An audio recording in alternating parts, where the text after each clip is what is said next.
Assalamualaikum warahmatullahi wabarakatuh. Perkenalkan, saya Adi Dwi Ningsih, NRP 521210032 dari kelas kecerdasan bisnis E. Pada kesempatan kali ini, saya ingin mencoba menjelaskan mengenai STAR skema dengan studi kasus Fitward Gym. Pertama, apakah itu STAR skema? STAR skema merupakan suatu model dalam data warehousing di mana data-data yang ada akan tersimpan dalam bentuk tabel dimension dan tabel fakta. Kemudian, apakah itu dimension? Dimension atau sering dikenal dimensi merupakan elemen dari bisnis, kemudian merupakan hasil penggabungan dari beberapa tabel yang mempunyai kemiripan ataupun deskripsi yang sama dan memiliki primary key, di mana primary key tersebut akan menjadi foreign key di tabel fakta. Kemudian apa itu fact atau fakta? Fakta berisi data measurement, di mana data measurement digunakan untuk menentukan data yang akan ditampilkan pada tabel fakta. Biasanya, tipe data measurement tersebut berupa data numerik. Contohnya, jika kita ingin mengetahui pendapatan perusahaan, maka tabel measurement-nya menjadi hasil penjualan dan kuantitas. Kemudian, fakta juga berisi data yang berasal dari primary key tabel dimensi yang akan menjadi foreign key di tabel fakta tersebut. Kemudian fakta dapat berupa data tambahan yang kita tambahkan sendiri menurut interpretasi kita sendiri, namun tidak selalu seperti itu. Kemudian contoh dari STAR skema seperti ini, ada tabel fakta yang berelasi dengan dimensi, dan dimensi. Seperti ini, berupa STAR skema. Kemudian, kelebihan dan kelemahan dari STAR skema. Kelebihannya, STAR skema dapat meningkatkan performa query untuk data yang sering digunakan atau diakses. Karena STAR skema telah menggabungkan beberapa tabel dengan dimensi tersebut, sehingga query yang akan kita pergunakan untuk akses data menjadi lebih singkat dan lebih sedikit. Kemudian dapat mengurangi banyaknya tabel dan pemrosesan query menjadi lebih cepat dan efisien. Sedangkan kelemahan dari STAR skema, data yang banyak akan mengalami redundansi. Data-data menjadi ganda dan banyak data yang duplikat. Kemudian kita akan menuju ke studi kasus, yaitu Fitward Gym. Apa sih tujuan dari studi kasus ini? Pada tugas kecerdasan bisnis kali ini, tujuannya yaitu melakukan transformasi atau perubahan dari IR diagram menjadi model STAR skema seperti yang saya jelaskan tadi. Pada studi kasus ini, Fitward Gym ingin mengetahui pendapatan perusahaan. IR diagram dari Fitward Gym tadi ada seperti ini, di mana terdapat entitas member, entitas membership, entitas sales transact, kemudian merchandise, pass kategori, dan one pass. Dari entitas tersebut terdapat atribut-atribut yang menyertainya. Contoh record dari Fitward Gym tadi seperti ini. Member ID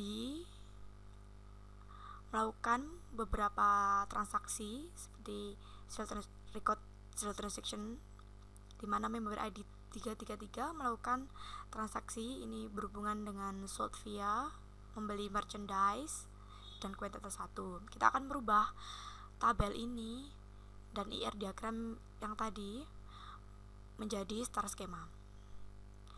Proses pembuatan STAR skema yaitu kita menentukan dimensi terlebih dahulu, kemudian menentukan measurement, membuat fakta, dan yang terakhir adalah membuat STAR skema. Menuju langkah pertama, menentukan dimension. Dimensi dibuat berdasarkan gabungan data dari beberapa entitas yang mempunyai kemiripan data atau deskripsi. Dari studi kasus Feedboard Gym, kita dapat menentukan 3 dimensi. Yang pertama, dimensi data, DIMDATA, dimensi member, dan dimensi produk. Ya, kita akan lihat apa itu ketiga dimensi tersebut. Yang pertama, dimensi date. Dimensi date merupakan hasil penggabungan dari beberapa atribut dari entitas yang berbeda yang mendeskripsikan waktu. Di sini kita mencari deskripsi waktu, di mana setiap tabel tersebut juga terdapat atribut waktu. Kita jadikan satu menjadi satu dimensi. Ini terdapat atribut MS.Date pada entitas member, atribut pass date pada entitas one day guest pass, kemudian ada atribut date pada entitas sale transaction, dan atribut event date pada record data source 2. Ya. Ini saya menggunakan aplikasi Visio, di mana ini adalah ID merupakan primary key dengan atributnya day, month, dan year. Kita memisahkan atribut-atribut menjadi day, month, year karena untuk memudahkan kita dalam melakukan sortir. Nah, tabel yang dihasilkan contohnya seperti ini, di mana ada ID 1 dengan tanggal day 1 Januari 2004, kemudian ID date-nya 2 dengan tanggal 2, dan seterusnya seperti yang saya contohkan tadi. Kemudian yang kedua yaitu dimension member. Dimension member juga merupakan gabungan data. Di sini kita menggabungkan data dengan deskripsi sama, yaitu tentang member. Dimension member ini terdapat pada satu entitas, sehingga kita tidak perlu menggabungkan entitas yang lain, yaitu seperti ini. Dimension member, ada member ID sebagai primary key dan atributnya member name dan membership. Ya, contohnya dari penggabungan dimensi tersebut seperti ini. Ini dari source pertama dengan member ID-nya sebagai primary key, member name, membership. Dan ini pada source kedua, CC1 dan CC2 ini dari source 2. Kemudian yang ketiga yaitu dimension product. Dimension product, kita menggabungkan data dari informasi mengenai penjualan produk perusahaan, di mana perusahaan tersebut telah menjual merchandise, tiket, dan tiket masuk, sehingga kita menggabungkan menjadi satu dimensi. Penggabungan dimensi produk berisi atribut membership ID, passcard ID, merch ID, dan event type code.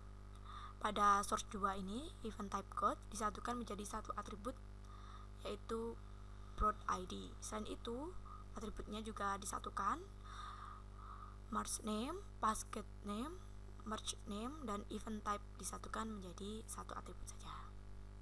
Ya, contohnya seperti ini, dimension product dengan primary key product ID dan atributnya product name. Setelah kita satukan menjadi satu dimensi, kita akan mendapatkan tabel baru. Dari atribut yang banyak ini, kita hanya menjadikannya disatukan menjadi dua atribut saja. Lebih efisien, bukan? Kemudian yang kedua, kita menentukan measurement. Nah, measurement ini diperlukan untuk menampilkan apa yang ingin dianalisa atau dicari oleh perusahaan. Telah saya sebutkan bahwa perusahaan Feedboard Gym ingin mengetahui pendapatan perusahaannya, sehingga dalam studi kasus ini measurementnya yaitu quantity dan amount. Amount berasal dari kuantitas dikalikan dengan price atau harga. Kemudian Yang langkah ketiga yaitu kita membuat tabel fakta. Nah, tabel fakta ini berasal dari primary key, dari dimensi yang menjadi foreign key di tabel fakta, dan measurement. Nah, seperti ini kita membuat tabel fakta yaitu fact transaction. Di sini terdapat foreign key ID dari dimensi date dan foreign key member ID dari dimensi member, dan ini ada foreign key product ID dari dimensi product, dan ini adalah measurement, kuantitas dan amount. Kemudian langkah keempat kita membuat star schema. Dari dimensi-dimensi dan measurement kita dapat membuat star schema. Di sini ada dimensi date, dimensi member, dimensi produk yang disatukan berelasi dengan fact transaction, di mana fact transaction tersebut terdapat foreign key dari dimensi date, dimensi member, dimensi produk, dan measurement itu sendiri. Relasi dari dimension dan fact merupakan relasi one to many, di mana record data dari dimensi dapat mempunyai lebih dari satu fakta. Misalnya, terdapat satu customer yang membeli beberapa barang. Inilah yang disebut relasi atau kardinalitas one to many.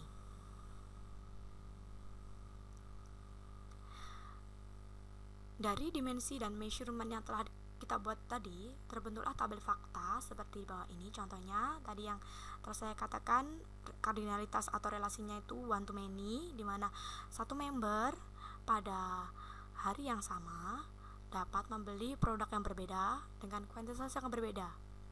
Dan ini recordnya seperti ini, menjadi lebih efisien dan lebih cepat dalam melakukan query.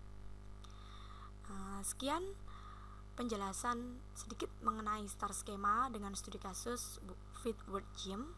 Terima kasih atas perhatiannya. Wassalamualaikum warahmatullahi wabarakatuh.